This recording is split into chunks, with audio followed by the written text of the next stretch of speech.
This video will show you how to replace the downstream O2 sensor on a Mitsubishi Lancer. This will be located under your vehicle. Let's get into it. Okay friend, let's get started on our job. Safely make your way under the vehicle. We're looking for the catalytic converter. Make sure it's cool to the touch, and this is where you're going to find your downstream O2 sensor. I've used some penetrant. We're going to follow that wiring harness all the way across towards the passenger side. You're going to find that you have a metal protective cover.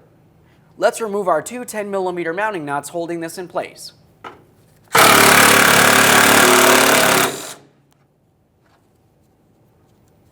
A thorough inspection of all hardware as we continue on.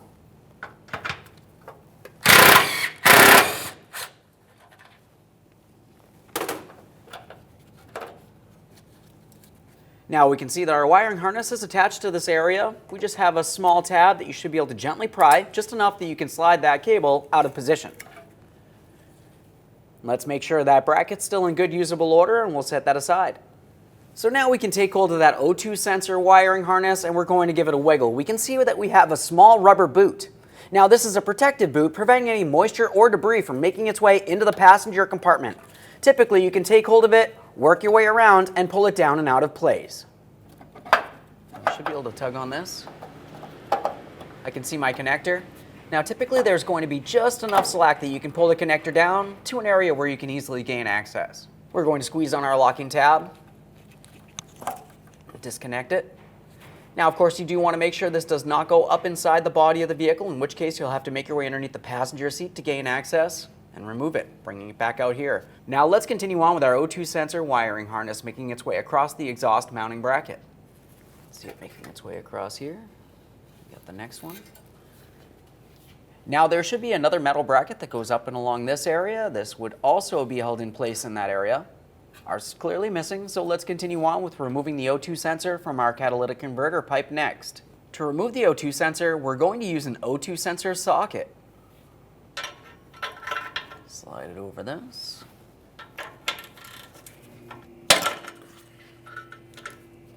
We're going to remove this by turning it counterclockwise. Once you break it free, you can finish removing it by hand.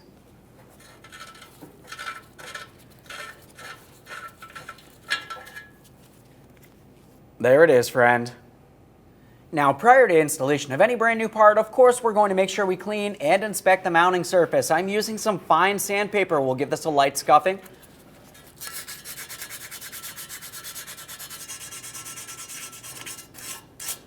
We want to make sure we have a smooth mating surface. And now it's time for installation of the brand new Downstream O2 sensor. You'll find on the threaded portion of the O2 sensor itself, you have some anti-seize. That needs to only be on the threads and not on the sensing agent. Now we can start installing that. Make sure you start it in by hand so you're sure there's no way it's cross-threaded into the wrong positioning. Once you have it bottomed out by hand, continue on snugging it using your O2 sensor socket and ratchet.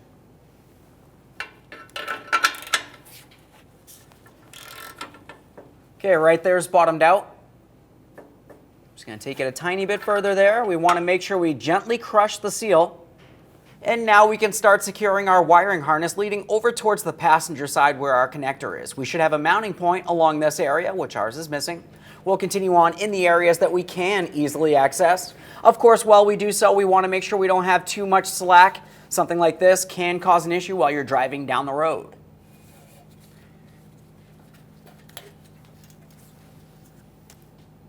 So now we have our rubber seal and of course our connector. Line up the connector, press it in. We're listening for an audible click and giving it a light tug to confirm it's properly secured. Now let's take that electrical connector and the rest of our wiring harness and we're going to start sliding it up and into the body of the vehicle. We can tuck any slack that we have up inside this area. Now as far as this rubber grommet is concerned, you can see that we do have a groove. We want to make sure we have the flat base up on the inside of the passenger compartment, and then of course the rest of this is going to be facing down. This is going to prevent moisture and debris from making its way into the passenger compartment, so make sure it's sealed properly.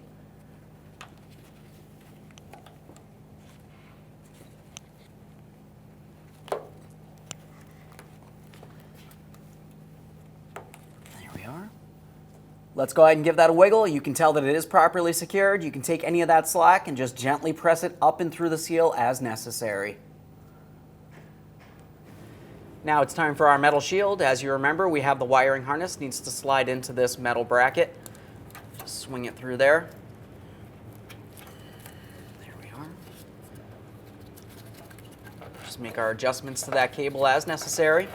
Once again, removing any slack. Now that I have the bracket pressed into place, we'll continue on with my 10mm mounting nuts. Start them on and snug them up.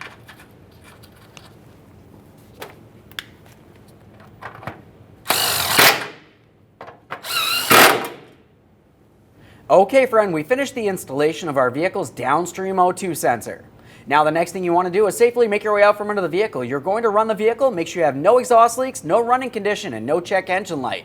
After that, just go ahead and take your vehicle for a road test. Thanks for watching. When only the best will do, demand TRQ. The only company that lets you view before you do. TRQ is committed to offering the highest quality aftermarket auto parts that are engineered for peace of mind. Thanks for using and viewing with TRQ.